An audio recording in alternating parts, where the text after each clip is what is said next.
할렐루야. 아멘. 수협에 오신 모든 여러분을 환영하고 축복합니다. 지난 금요일부터 어제까지 뜻밖의 주어진 황금 연휴였는데요. 모두 가족과 함께 소중한 쉼의 시간을 가졌으리라고 믿습니다. 이제 5월과 6월은 상반기, 2026년도 상반기를 마무리하는 그러한 시점입니다. 다시 한번 영적으로 깨어서 집중하여서 2026년도 상반기에 하나님께서 우리에게 맡기신 사명에 열매 맺는 시간 되시기를 축복합니다. 우리 앞뒤 좌우를 바라보면서 이렇게 인사했으면 좋겠습니다. 잘 오셨습니다. 사랑하고 축복합니다. 잘 오셨습니다. 사랑하고 축복합니다. 오늘 우리가 함께 골로새서 1장 후반절의 말씀으로 복음의 일꾼, 교회의 일꾼이라는 제목으로 말씀을 나누려고 합니다.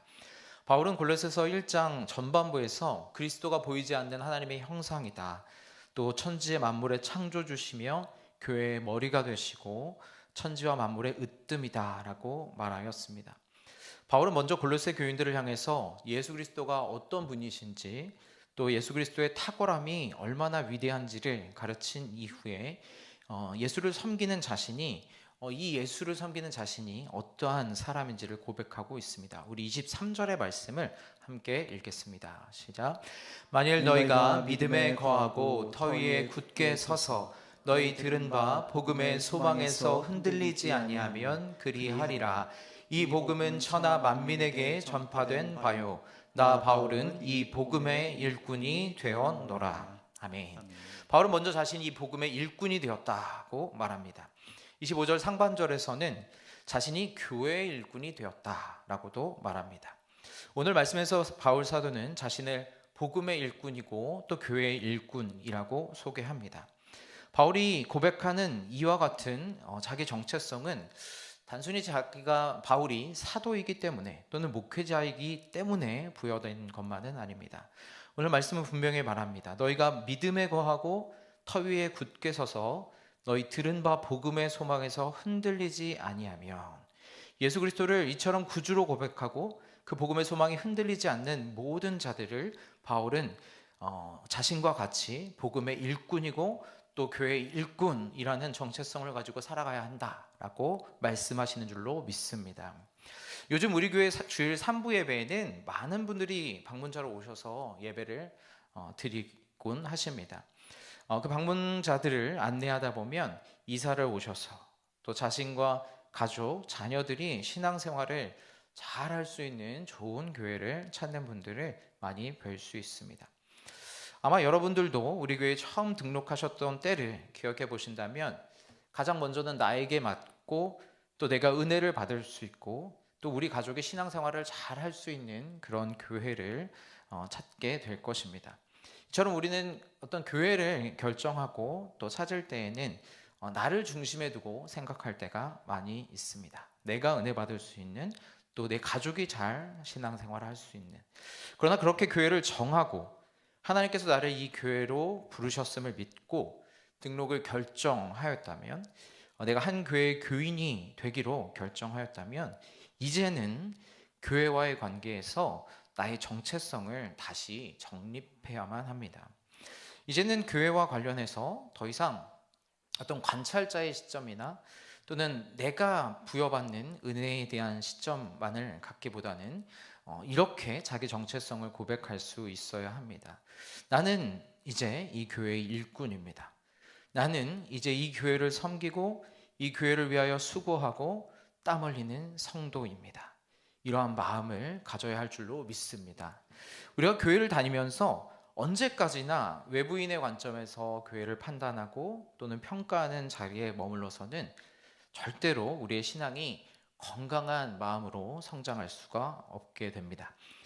하나님께서 나를 이 한몸된 교회의 한 지체로 부르셨구나, 그것들을 기억하고 그것들을 받아들이시면서 이 하나님께서 나를 부르신 이 그리스도의 몸된 교회를 이제 내가 함께 세워가는 교회의 일꾼으로, 하나님이 나를 이곳에 그러한 교회의 일꾼으로 세워주셨음을 감사히 여기면서 하나님께서 내게 주신 은사와 능력을 따라서 이 교회에서 내가 감당해야 할 사명이 무엇인지를 분별하고 또한 그 일꾼의 역할을 감당하는 자들이 되어야 하는 줄로 믿습니다.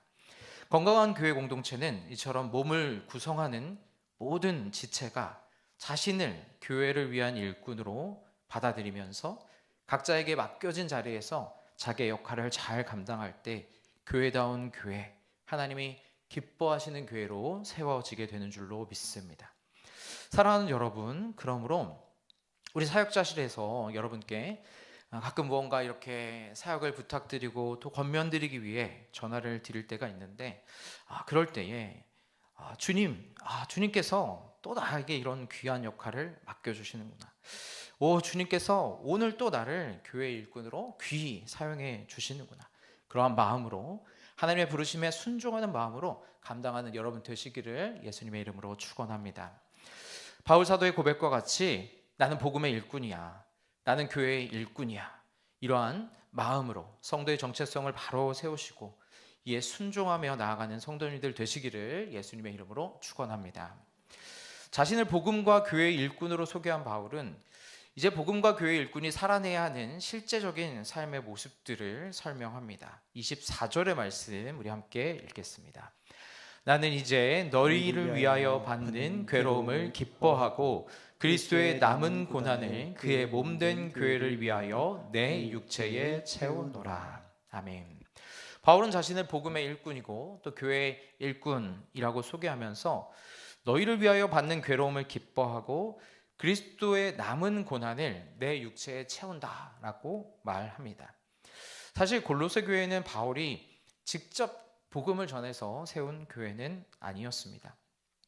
그럼에도 바울이 내가 너희를 위하여 받는 괴로움을 기뻐한다라고 말하는 이유는 그가 이방의 복음을 전하기 위해서 받아왔던 그 고난들, 그리고 그가 지금 받고 있는 그 고난을 두고 말하는 것입니다.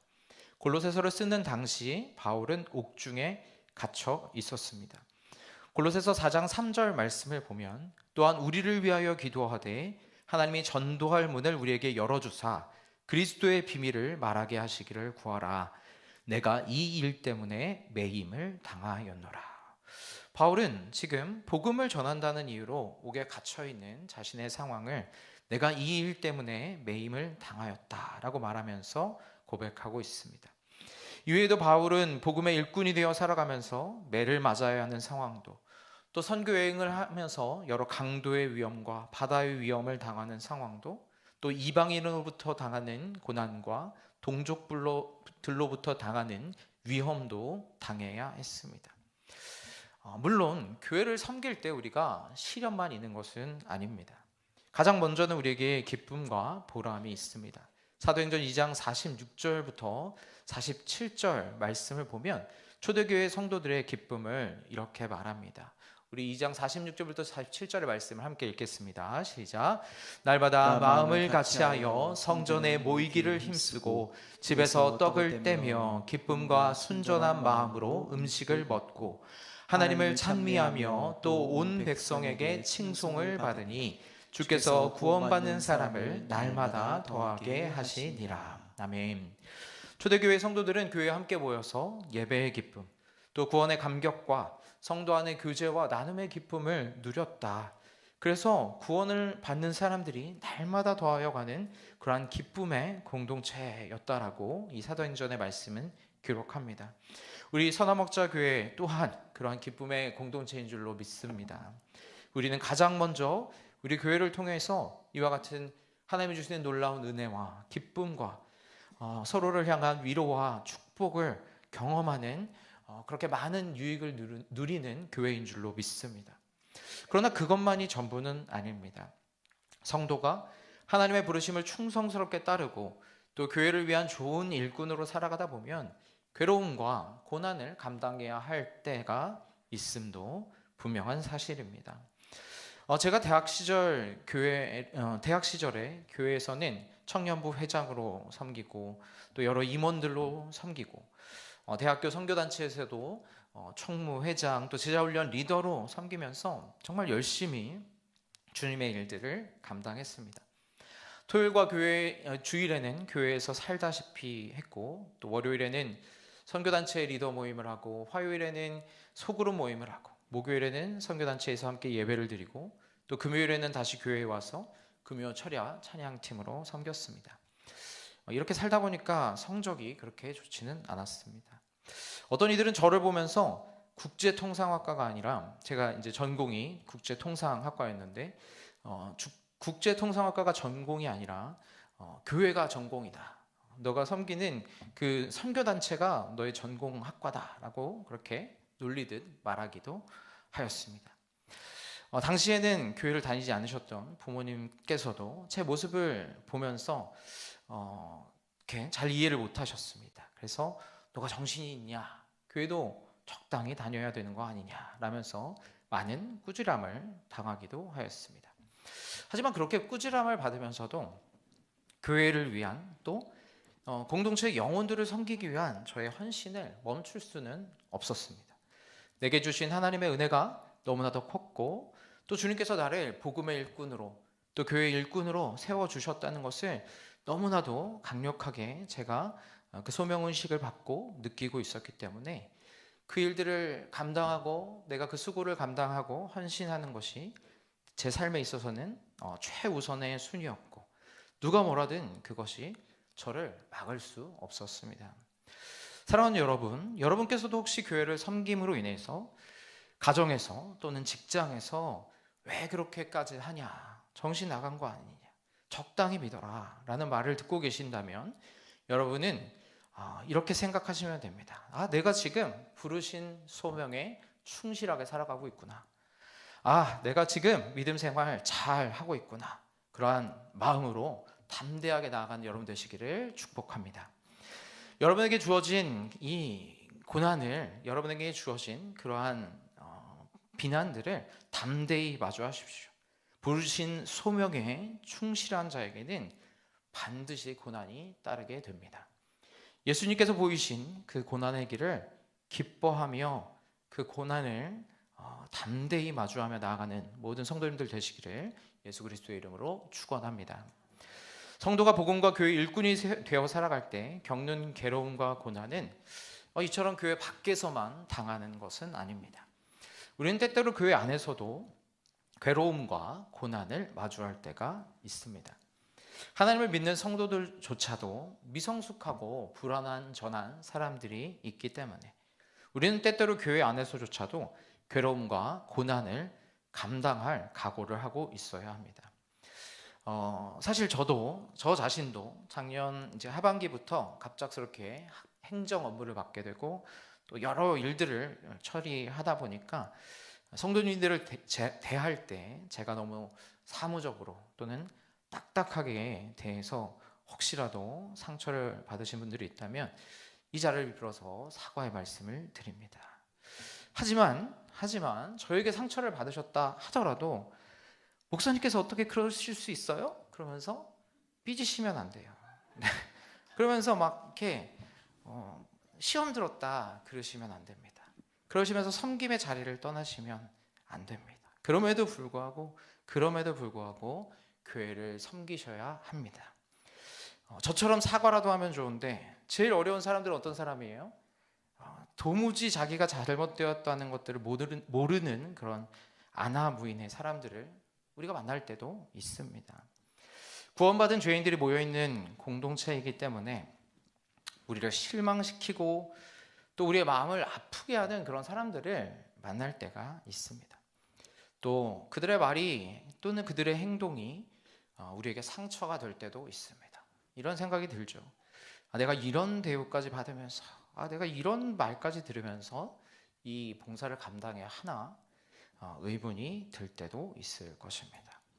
지금 그런 고민을 하고 계신 분들이 계신다면 제가 대신해서 감히 답을 드립니다. 그럼에도 불구하고 하셔야 합니다. 하나님께서 우리를 바울과 같이 복음의 일꾼이고 또 교회의 일꾼으로 세워주셨기 때문에 바울이 고백하는 것처럼 복음을 위하여 받는 괴로움을 기뻐하고 교회를 위하여 받는 고난을 감내하였던 바울이 그렇게 교회를 위하여 받는 고난들을 그 괴로움을 감내하였던 것처럼 우리 또한 교회를 위한 일꾼으로서 감당해야 할 고난과 괴로움이 있다면 기꺼이 그 고난을 감당한다는 마음으로 지금의 고난들을 견뎌내며 인내하며 참아내는 여러분 되시기를 예수님의 이름으로 축원합니다. 그러나 그 고난의 길에는 반드시 주님의 위로가 함께 하시는 줄로 믿습니다. 우리 고린도 후서 1장 5절의 말씀을 우리가 함께 읽겠습니다. 시작. 그리스도의 고난이 우리에게 넘친 것 같이 우리가 받는 위로도 그리스도로 말미암아 넘치는 도다. 아멘. 이 역시 사도 바울의 고백입니다. 그리스도의 고난이 우리에게 넘친 것과 같이 그 고난이 있는 그 여러분의 그 삶의 자리에, 여러분의 섬김의 자리에, 사역의 자리에 그리스도의 위로 또한 넘치게 될 줄로 믿습니다. 이어서 7절은 이렇게 고백합니다. 함께 읽겠습니다. 너희를 위한 우리의 소망이 견고함은 너희가 고난에 참여하는 자가 된 것 같이 위로에도 그러할 줄을 알미라. 아멘. 우리가 이러한 고난 중에도 견고한 소망을 붙들 수 있는 이유는 고난에 참여하는 자에게 그리스도의 위로 또한 함께 할 줄 믿기 때문입니다. 그러므로 사랑하는 여러분, 복음과 교회의 일꾼이 되어 살아가는 우리의 삶에 다가오는 괴로움 또는 고난이 있을 때에도 그것을 회피하지 마시고 담대히 그 고난을 마주하는 여러분 되시기를 예수님의 이름으로 축원합니다. 그 고난을 담대히 마주할 때에 그 고난을 담대히 부딪히며 나아갈 때에 그리스도께서 주시는 더욱 크신 위로가 여러분을 채우고 그것이 여러분의 소망이 될 줄로 믿습니다. 그렇다면 우리가 이와 같은 괴로움과 고난을 받아야 하는 이유는 무엇일까요? 우리 조금 길지만 25절부터 27절까지의 말씀을 한 목소리로 함께 읽겠습니다. 시작. 내가 교회의 일꾼 된 것은 하나님이 너희를 위하여 내게 주신 직분을 따라 하나님의 말씀을 이루려 함이니라.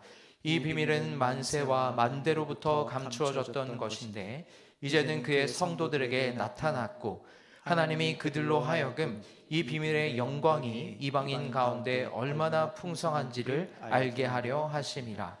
이 비밀은 너희 안에 계신 그리스도 신이 곧 영광의 소망이라. 아멘. 25절에서 바울은 자신이 교회의 일꾼 된 것이 하나님의 말씀을 이루려 함이다 라고 말합니다. 여기서 이 하나님의 말씀을 이루기 위함이다 라는 번역은 원문의 의미를 다 담지 못해서 영어로 좀 풀어서 말씀을 드리면 이렇게 말합니다. To present, 우리가 이렇게 presenting 한다고 하죠. 네, to present to you, 여러분에게 이렇게 보여주기 위해서 the word of God in its fullness라고 합니다.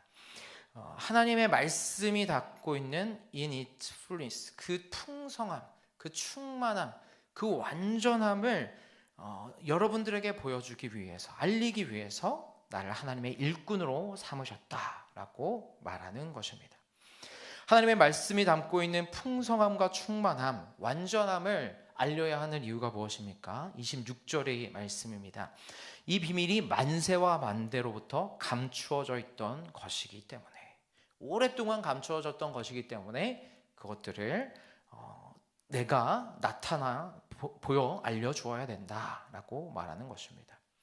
무엇을 말하는 것이냐면 예수께서 오시기 전에 주전 5세기부터 3세기에 가장 위대한 철학자들, 소크라테스, 플라톤, 아리스토텔레스와 같은 위대한 그러한 철학자들도 그들의 평생에 거쳐서 자신들의 그 철학 이론들을 정리하고 우주의 비밀, 또 인생의 의미들을 탐구하고 정리했지만 그들조차도 만족스러운 답을 주지 못하였던 것은 정말 이 우주가 어떻게 시작되었는지, 정말 이 인간이 어떻게 시작되었는지, 그리고 이 인간이 가진 삶의 의미와 목적은 무엇인지에 대해서 시원하게 만족스럽게 답을 주지 못하였습니다. 그 이유가 무엇입니까?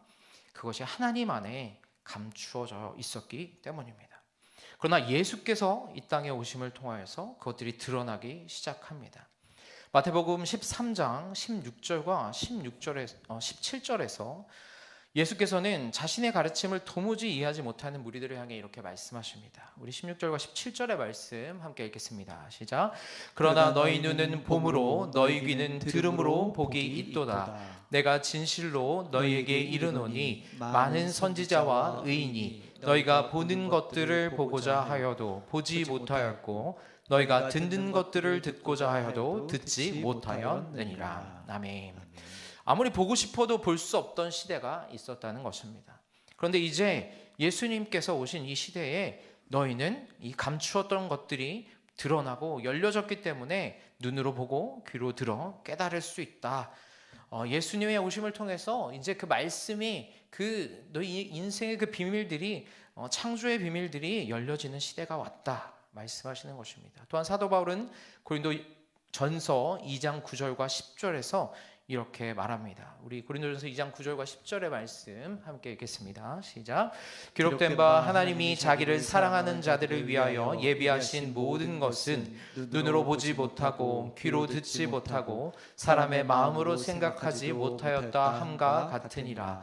오직 하나님이 성령으로 이것을 우리에게 보이셨으니 성령은 모든 것 곧 하나님의 깊은 것까지도 통달하시느니라. 아멘.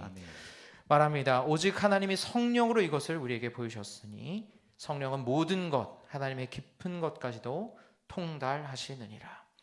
하나님께서 우리를 위하여 예비하신 복되고 영광스러운 것들을 우리의 눈으로 우리의 귀로는 다 깨닫고 생각하지 못하였는데 주님께서 오심을 통하여서 또 성령을 통하여서 우리에게 이것들을 나타내 보여주셨다.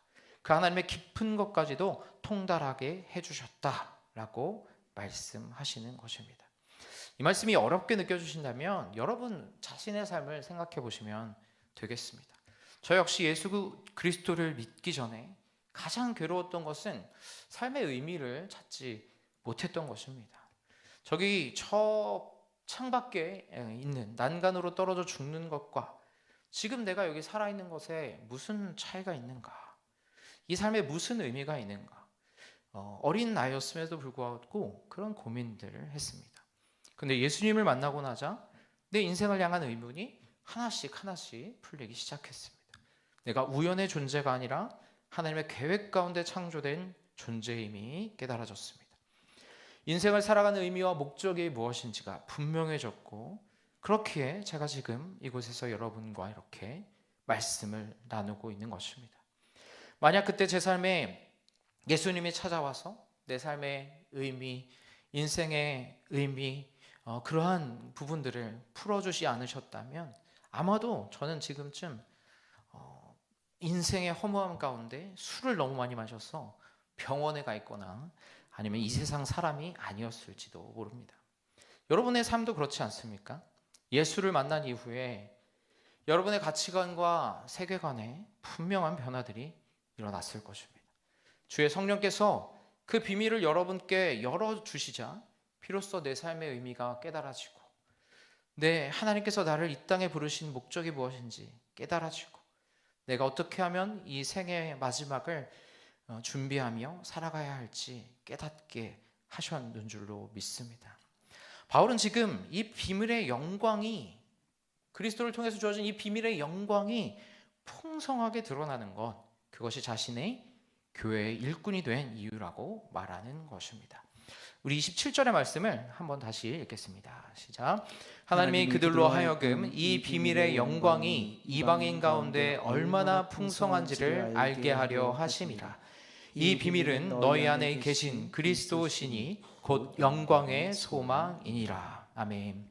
바울은 이 비밀의 영광을 이방인 가운데 알리기 위해서 교회의 일꾼이 되었다고 말합니다. 이 비밀은 영광의 소망이 되시는 예수 그리스도입니다.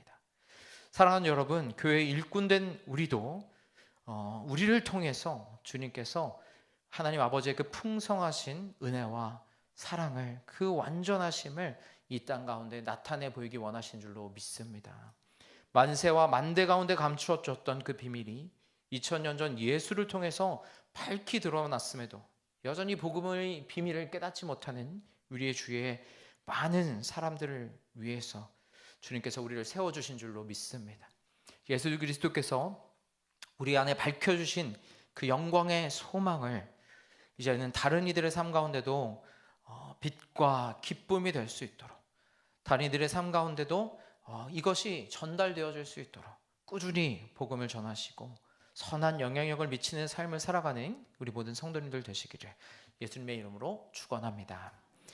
복음의 일꾼이 감당해야 할 사명을 마지막으로 바울은 28절에서 이렇게 말합니다. 우리 28절의 말씀 다시 읽겠습니다. 시작.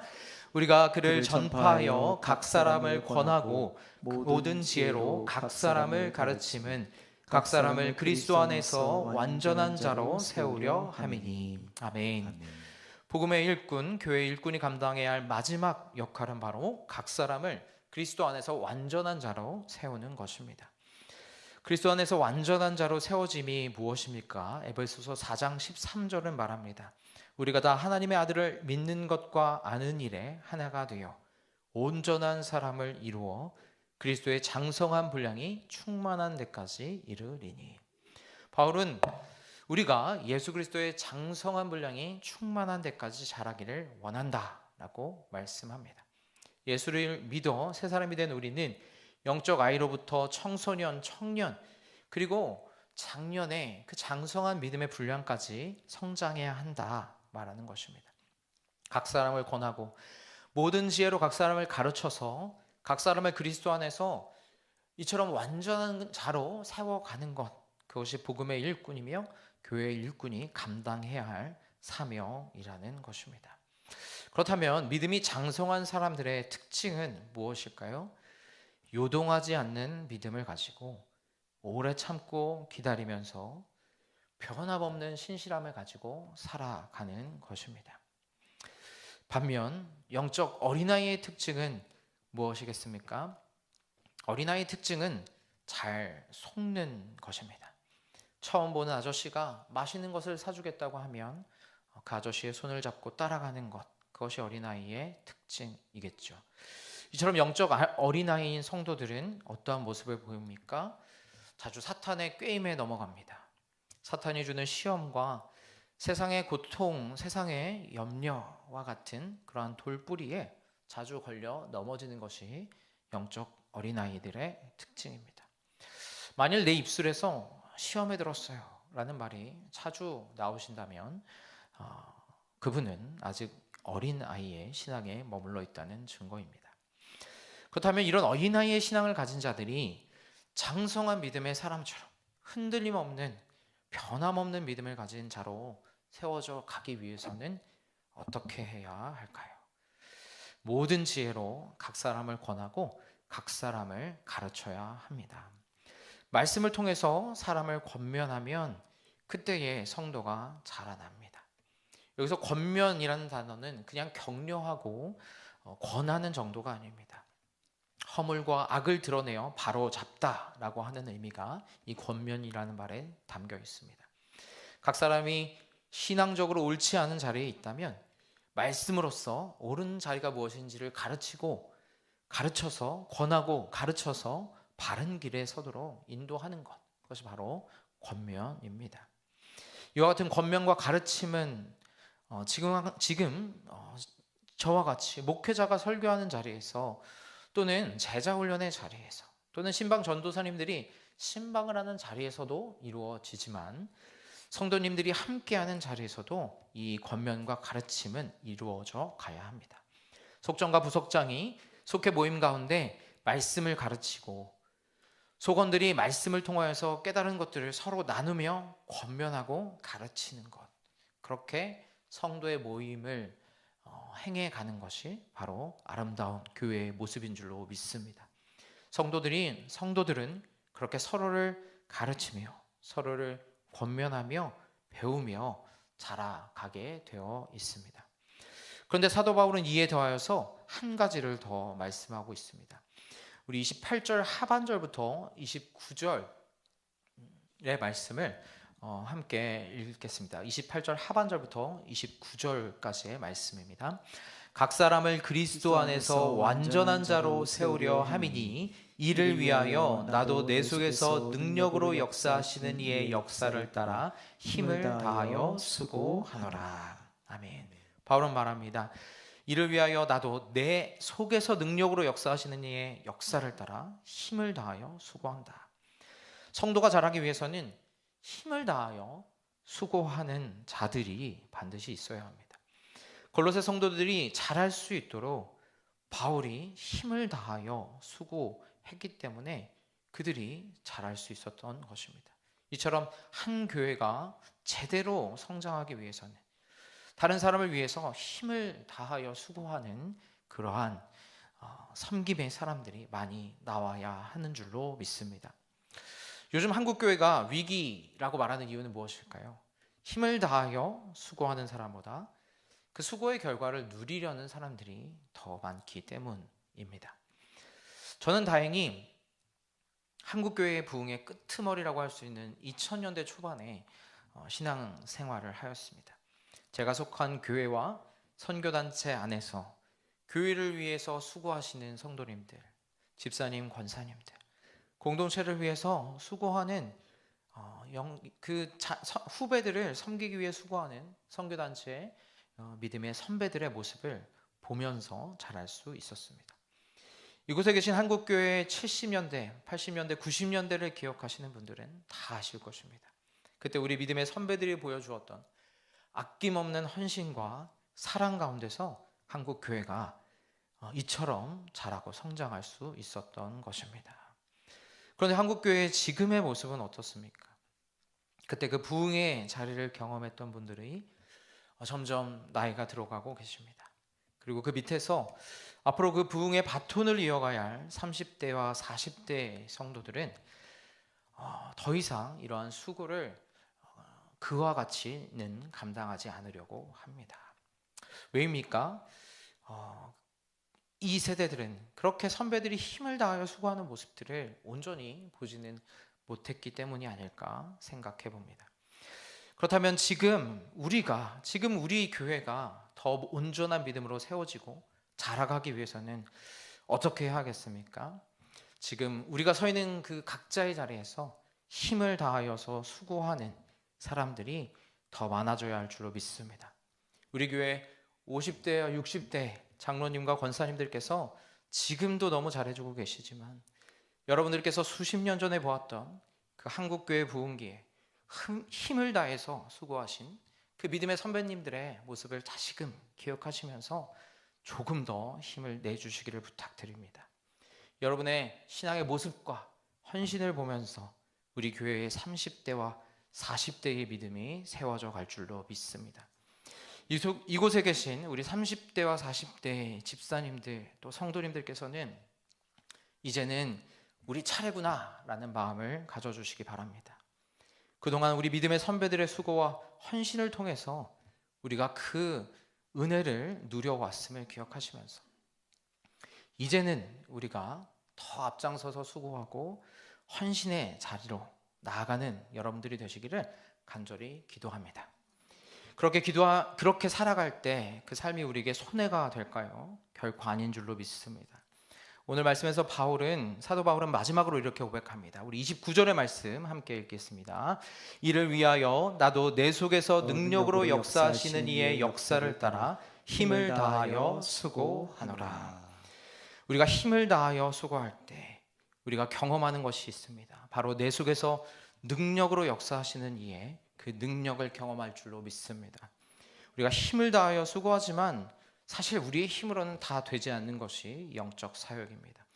그렇기 때문에 우리가 힘을 다하여 수고하는 그 가운데 내가 한 것 이상으로 열매 맺게 하시는 하나님을 경험합니다.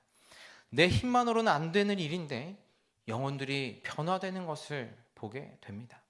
무엇으로 가는 것입니까? 내 속에서 능력으로 역사하시는 그 하나님, 그분께서 힘을 다하여 수고하는 우리를 통해서 역사하기 때문인 줄로 믿습니다.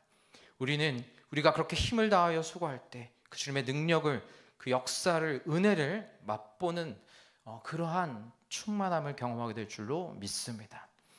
사랑하는 여러분, 그러므로 주님의 나라를 위해서 또 교회의 일꾼으로, 복음의 일꾼으로 힘을 다하며 수고하는 여러분의 삶 가운데 더욱 놀라운 그리스도의 능력이 임하게 될 줄로 믿습니다.